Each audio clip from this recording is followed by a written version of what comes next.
Imagine feeling like a constant annoyance, a pesky fly buzzing around a carefully constructed world where you just don't belong. That's how it felt for me, for years, living under the shadow of my stepmother.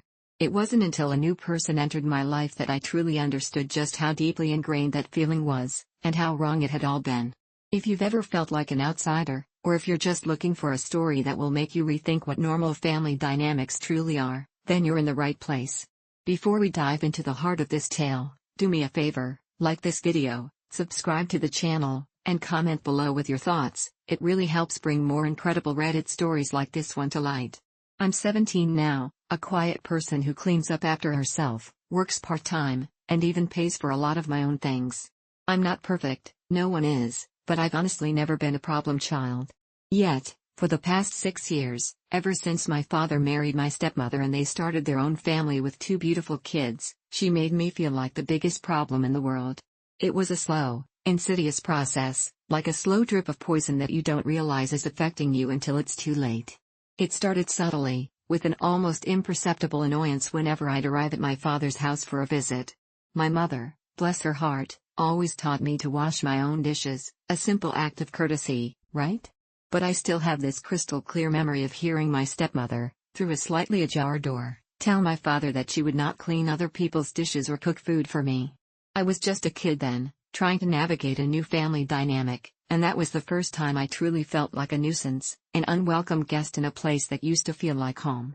The warmth I once associated with my father's house started to chill, replaced by a growing sense of trepidation whenever I crossed the threshold. My dad and we used to have this thing, regular trips, just the 2 of us.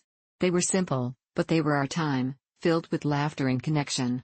I honestly remember feeling a pang of excitement, a flicker of hope, at the thought of those trips expanding to include my new little brothers. But that hope was quickly extinguished. Soon, the trips became family vacations, and suddenly, I was no longer part of that family. She didn't like me going with them. It wasn't said directly, not in so many words, but the message was loud and clear in the hushed plans, the quick goodbyes, and the pictures posted online from destinations I had once dreamt of visiting with my dad. Then came the Christmas photos, a tradition that became a painful annual ritual of exclusion. I'd be there, awkward and trying to smile, as they'd take one shot with me in it. But then, almost immediately, she'd turn to my father and say, with a saccharine smile, "Okay, now on with my family." And I would have to step aside, watching them pose, a perfect little unit, while I stood just outside the frame, feeling invisible. It wasn't just Christmas, either. Baptisms, family gatherings, milestones, I was physically present, yet conspicuously absent from every framed photograph that hung on their walls. When my siblings were born, it was almost as if my presence around them was a personal affront to her. She resented me, plain and simple. I even remember asking about this in a Facebook group for stepmoms once, hoping for some reassurance, some explanation. Instead, I got responses from women saying that my stepmother's behavior was normal. So, I tried to convince myself it was, tried to just not feel bad about it. As the years went by, I genuinely thought the pain had dulled, that I'd built up a thick skin.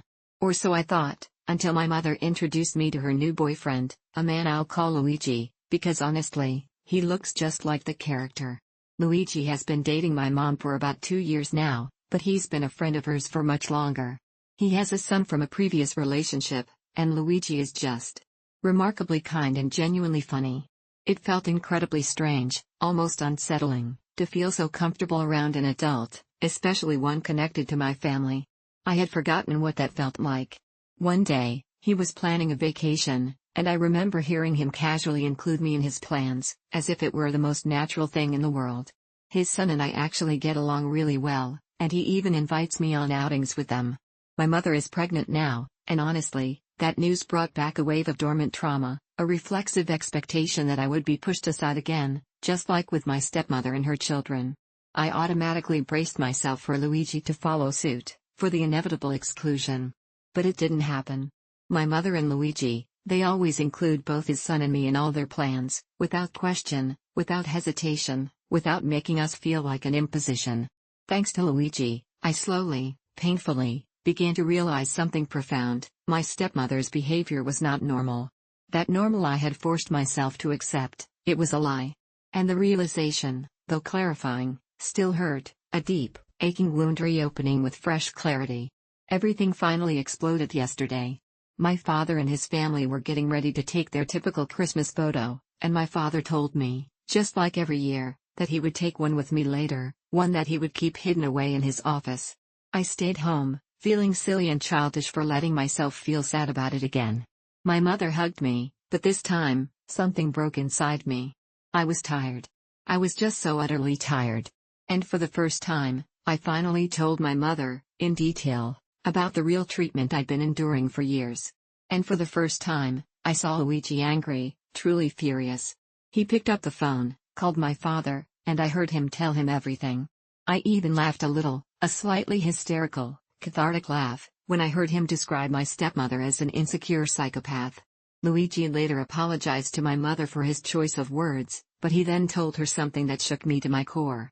He said that what I had been experiencing was a type of psychological child abuse, and that he would not be involved in it anymore. Those words. Psychological child abuse.